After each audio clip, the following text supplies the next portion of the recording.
Bom dia, rodando. Sol já forte no rosto.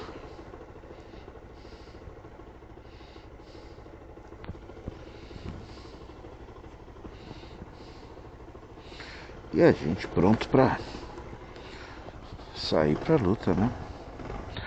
7h09. Quarta-feira, 19 de agosto de 2026. Ontem deixei vocês em paz, mas tinha vídeo. Hoje eu vou dar uma olhada se eu vou pôr os dois. Acho que sim, porque hoje eu quero falar.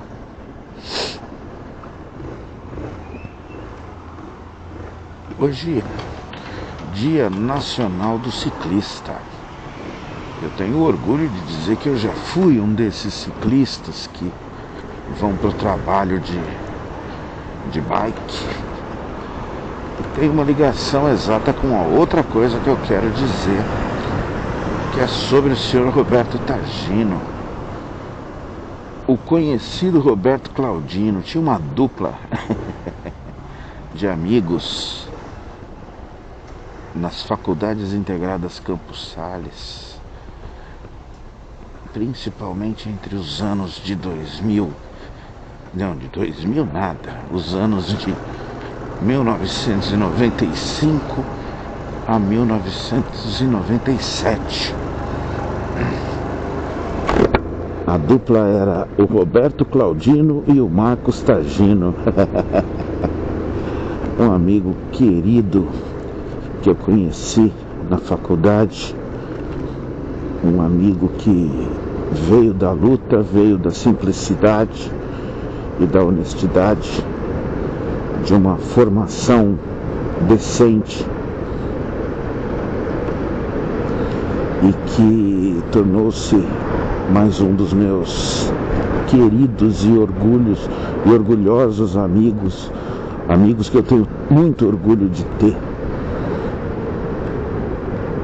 E a gente ontem conseguiu se rever. Há tanto tempo a gente marcava de ir lá na Chuí, sauna tradicionalíssima eu acho que aquele negócio tem no mínimo uns 50 anos de idade. Não sei de onde ele conseguiu aquilo. Eu acho que foi um ex-sócio dele que falou daquele lugar. E ele começou a ir e me arrastou para lá, e a gente se via praticamente toda semana lá na Chuí, na Pompeia.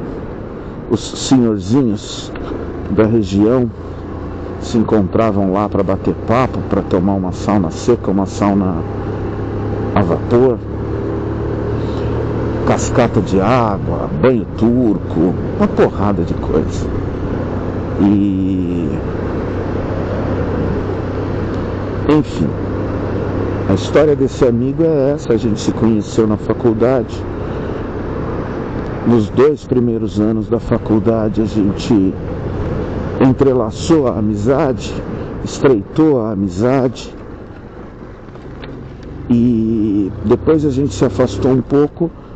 Não totalmente, nunca totalmente, mas porque eu parei, no 3º ano eu parei a faculdade e voltei no ano seguinte. Então ele se formou um ano antes de mim. Ele é da mesma turma que a gente começou em 95, e em 99 eles se formaram. Eu me formei em 2000. Ele é da mesma turma do Marco Vitor.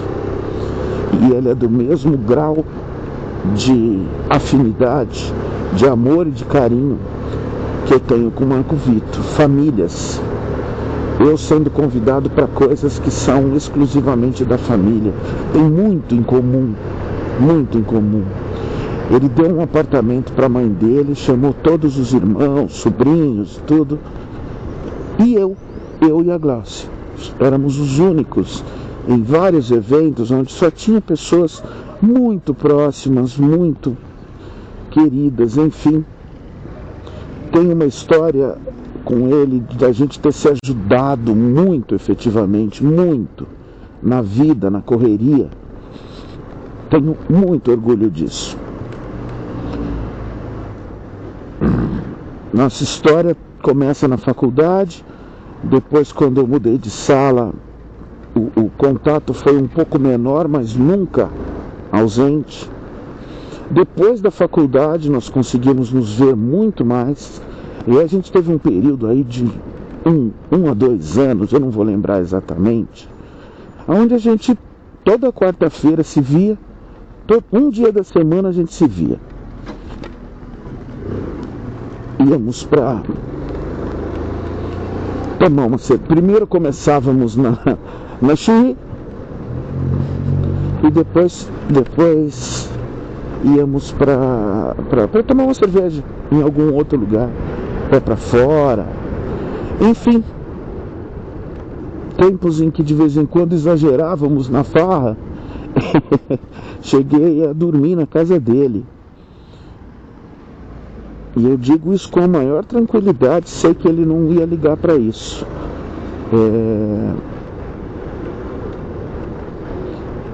Ele morava na favela do Jaguaré.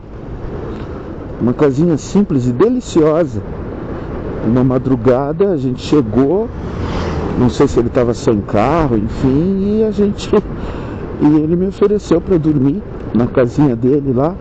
Foi quando eu conheci a mãezinha dele, fofa, linda, e o Braddock. O Braddock era o cachorro dele, que tinha uma afinidade sexual muito forte comigo. Todas as vezes que esse cachorro me viu, ele subia na minha perna. Era um cachorro lindo, forte, preto. Muito lindo aquele cachorro. Era um filhão deles. Eles tinham um enorme amor por aquele bicho. Eles têm. O cão que está com eles dura muito e é muito bem cuidado, é muito amado. Agora eles têm outro. Agora não, né? O cãozinho já tem 14 anos. E passa o tempo, a gente nunca perdeu contato e a vida me leva a ter sido demitido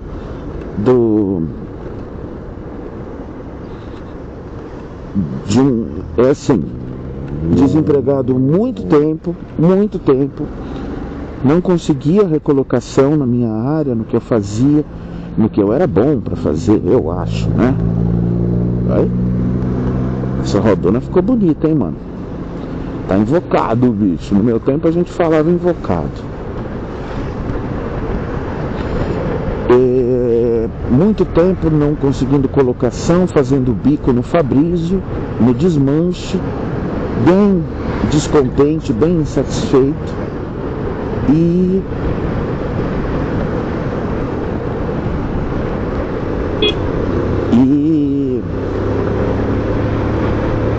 tinha acabado de ser demitido da recolocação que finalmente eu havia conseguido. Não, me demitiram no final da experiência, exatamente no 90º dia da experiência. Caralho! Porra! Que difícil! E olha como tá hoje. Mano. Pesado esse horário. Não, vou por aqui. Aqui vou tentar fazer outra mágica. Mas o fitzinho aqui me arrebentou, né? Aqui me arrebentou, né, fi?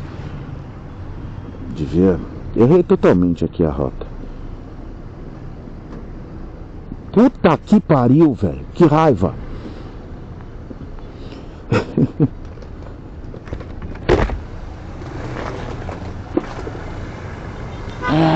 Sai daqui, pô. Aí, enfim, tinha acabado de ser demitido por uma jogada política que aconteceu na empresa. Eu não entendo porquê, mas enfim, tenho certeza que não foi por uma questão de não teria problema se fosse um erro meu, tá? Mas tenho certeza que não foi por uma questão pura e simplesmente de competência, de não ter passado no que eles consideravam ideal e tal, enfim. E eu me lembro que eu cheguei em casa puto da vida, que tínhamos um projeto dentro de casa, tínhamos o projeto Cauê Luana, que ela estava trabalhando, estava bem no trabalho, e eu tinha acabado de conseguir esse bom emprego nessa rede de restaurantes, uma franquia, né? Uma rede de franquias totalmente nacional, viu? E fui demitido. Cheguei em casa, liguei o computador e abri o Facebook, era a maior rede social da época, e escrevi. O Facebook, você entrava para fazer uma publicação, ele falava assim: no que você está pensando? Nem sei se é assim ainda. E aí eu coloquei alguma coisa nesse sentido. Aí o Facebook me pergunta o que eu estou pensando. Aí eu coloquei: tô puto, acabei de ser demitido no final da experiência do meu trabalho. Deu poucos minutos, ele me ligou.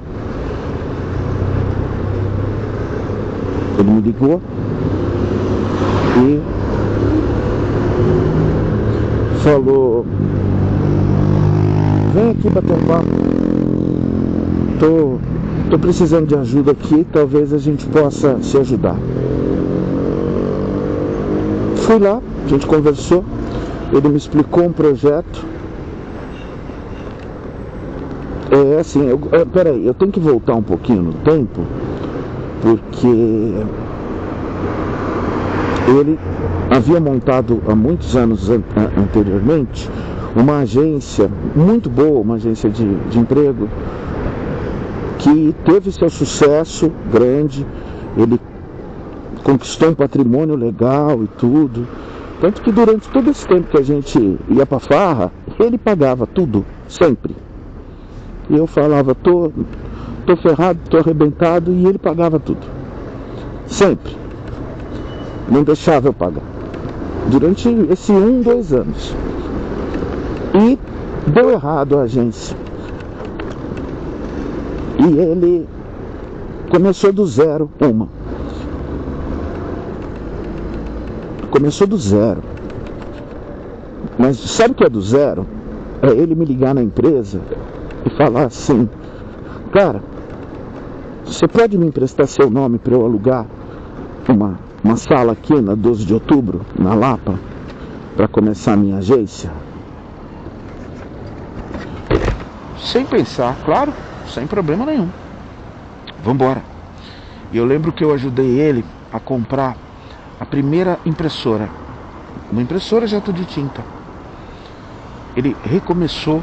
Mas sabe o que é do zero? Alguém que teve uma agência, que comprou apartamento para a mãe, que tinha carro praticamente do ano, tudo. E vou te falar o que é. É começar fazendo currículo a R$1. Muita gente, não sei hoje, mas na Lapa, na época, ia procurar emprego e parava nos lugares para montar o currículo. Muita gente que nunca tinha trabalhado, muitos jovens, né? E ele recomeçou dali, do nada. Ele conta histórias absurdamente tristes, com o filhotinho dele muito pequenininho, 2, 3 anos de idade, ele não tendo o que fazer, aonde ir, ele pegava o menino, ia ali no bombeiro, que é na rua de trás, mostrar para ele ali um laguinho de carpas, uma coisa assim. E eu tenho muito orgulho de ter participado disso, não me custou absolutamente nada. Então ele começou exatamente do zero. Ele e a esposa, sempre aquela guerreira, dona Ana, aquela guerreira, Aquela figura que não tem medo de nada. Ela é mó barata. Você conversa com ela, ela parece uma pessoa frágil, fala baixinho. Mas não é não, viu? Essa aí vai domar o que precisar. O bicho que vier, ela vai domar. Do lado do marido. Enfim. E ele começou a sair tudo de novo para procurar. Entrava nas empresas, procurava o RH, oferecia uma vaga, outra. Corria com o que fosse necessário para começar. E foi conseguindo. Um clientezinho queria uma vaga. Você sabe como é? Como eu sou do RH. Sabe que vaga que eu peço para a agência? Aquela que eu nunca consigo preencher. Aquela que é ruim. É ruim de remuneração, é ruim de localização, é ruim de benefícios. Enfim. Foram essas vagas que ele começou a pegar. E não parou mais. Ele começa a pegar uma ou outra. Uma empresa grande resolveu conversar 2 minutos com ele, a gerente de RH do lugar. Começou a passar uma oportunidade dessas, bem casqueira mesmo. Ele foi lá e fechou a vaga. Deu mais uma, ele foi lá e fechou a vaga. Num certo momento ela quis conhecer a agência. Ele já estava em condições de melhorar um pouquinho. Era uma sala super simples e pequena no lugar. E aí esse cliente grande começou a ser grande parte do faturamento dele. E eu vou deixar claro aqui uma coisa. Não se menospreze a ajuda que essa pessoa, especificamente dessa grande empresa, deu para o Roberto. O que ela significou para a vida dele, para o conforto, para as conquistas. Mas ela era uma pessoa horrível. Ela era uma pessoa totalmente movida pela aparência. Ela exigia do Roberto que as pessoas fossem bonitas, e bonitas no padrão dela. Não é no padrão que ela era bonita. Segundo o Roberto, eu não tive o desprazer de conhecer, ela era uma pessoa não agradável na aparência, entendeu? Mas ela exigia a boa aparência naquele sentido antigo e bem pejorativo, sabe? E, enfim, mas ela, quando visitou a agência do Roberto, falou para ele que queria que fosse um lugar onde os candidatos, um lugar mais agradável, um lugar mais bonito. Tudo para ela era aparência. E ele já tinha condições, e ele alugou um imóvel nas proximidades, nas ruas próximas. Ele alugou um imóvel. E lá, claro, não só esta empresa, mas ele teve condições de atender demandas bem maiores. E aí ele teve os bons momentos, os momentos áureos dele lá, que ele pegou grandes empresas para fazer contratações pontuais gigantes. Ele conta que ele pegou uma empresa uma vez, que a empresa já tinha selecionado. Ele só precisava registrar, pegar a documentação, carimbar a carteira, providenciar a documentação de admissão. É um sonho para qualquer agência de emprego, cara. Mas ele fez uma força-tarefa de trazer a família toda. A esposa sempre esteve com ele, mas foi irmão, foi sobrinho, foi tudo. E quando o Roberto me encontra nessa ocasião, onde ele me viu ali no YouTube desabafando a minha decepção profissional, ele estava com uma dessas oportunidades de uma empresa que precisava de bastante gente, fez umas parcerias comerciais para isso e me contratou como selecionador dele. Não eram vagas que necessitavam de uma atividade de seleção técnica, de aplicar teste psicotécnico, psicológico e tudo mais, porque eu não tenho formação para isso. Eram vagas de telemarketing, eram muitas vagas. Então ele tinha até uma sala fora da agência para esse tipo de contratação. E eu trabalhava lá, sozinho lá dentro, feliz da vida. Ele me dava uma ajuda de custo e me dava uma comissão sobre contratações, me pagava semanalmente. E ali eu fiquei mais de ano.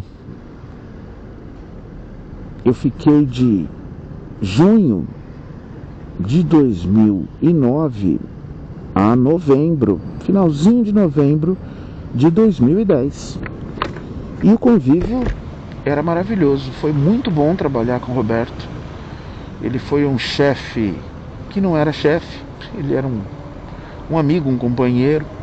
A gente tinha a oportunidade de almoçar todo dia, a gente se conversava durante o trabalho, a gente se respeitava profissionalmente. Não existia nada que diferenciasse, pelo fato da nossa relação de amizade, não existia nada que diferenciasse a nossa relação profissional. Um cara muito fácil de lidar. Um cara com um sentido de negócio bem agressivo. E, enfim. E a vida deu voltas. Eu saí de lá em dezembro de 2000 e... Não foi 2009, 2010, não, cara. Você tá louco? Por que eu não lembro, hein? Não, acho que foi isso mesmo. Não. 2000 e... Não. Foi junho de... Porra, você não consegue passar aí, velho. Oh, puta que pariu. Hoje tá foda, mano.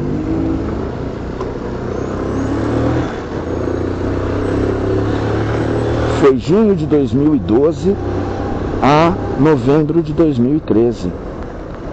Olha o outro, que também precisa estar bem longe da calçada. Ele tem medo da calçada, né?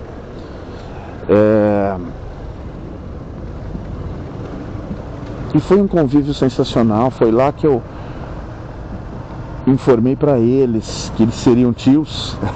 Lá que eu tive um convívio delicioso com o filhinho deles, o Nicolas, que tinha 9, 10 anos na época. Um menino sensacional, inteligente, diferente pra caramba. O moleque gostava de ler, passava a manhã lendo, batia papos comigo. Hoje ele tem 22. E é um lindo, é um lindão, é um fofo.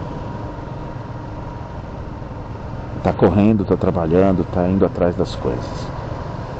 E a gente, durante muitos anos aí, nos últimos anos, eu naquela minha doideira, expliquei pra ele bem ontem, naquela minha doideira do meu último trabalho, eu expliquei pra ele por que a gente não conseguia se ver, porque eu não tinha ritmo, dinheiro e condições físicas e psicológicas pra gente voltar a se ver, voltar a ir na Chuí e tudo mais.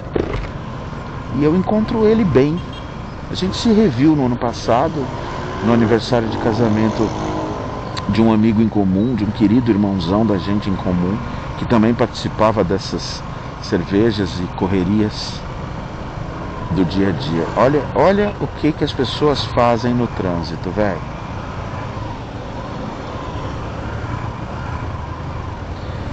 E consegui revê-lo bem.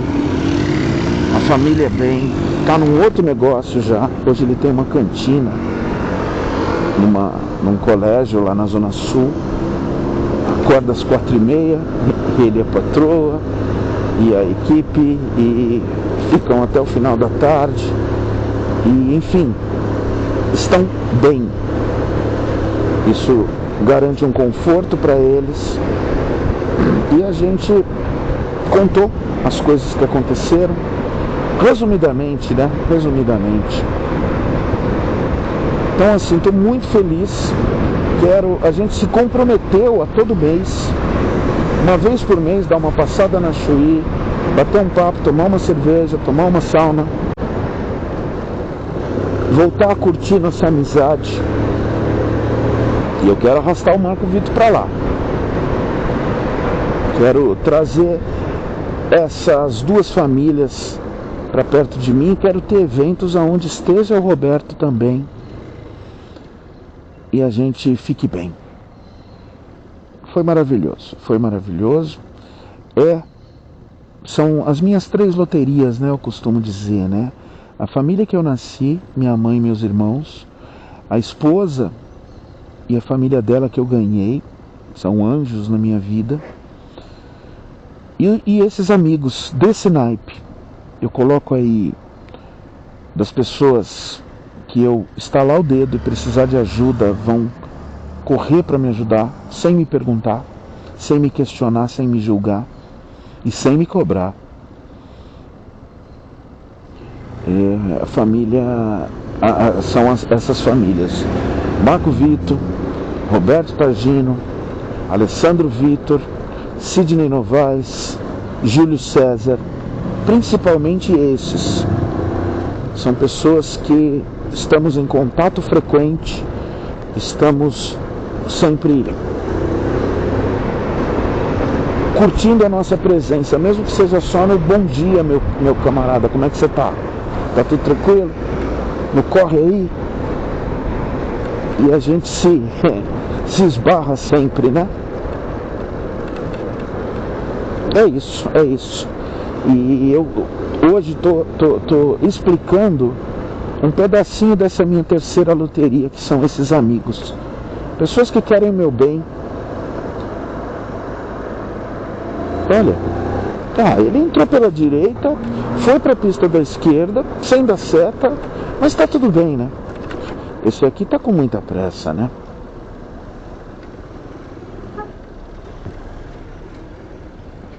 Buzinou pra mim, era coisinha fofinho, o cachorrinho. E a velhinha também, muito fofinha. Então, é isso. Quis contar. Por que eu falei que tinha ligação o dia do ciclista com o Roberto Targino?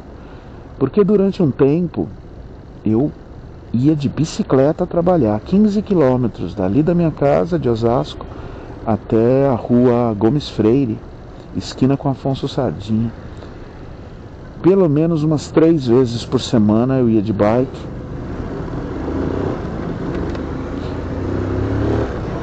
Levava ali 1 hora e 10 para chegar.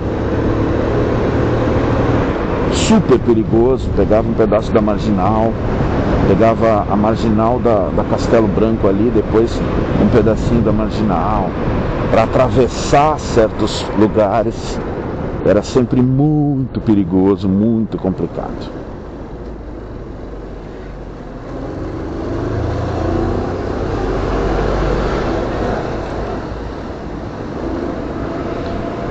E é por isso, eu também fui ciclista, tacava meu fonão de ouvido na cabeça, usava meu capacete de ciclista, chegava, me limpava, né? Me enxugava.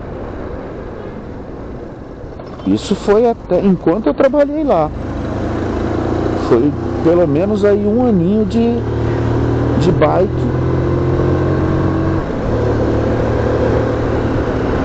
trampando e correndo. Vai, fiote, vai. Eu quero que você passe. Pronto, vai. Fazer o que, né? Então, né, olha, ele forçou o carro em cima de mim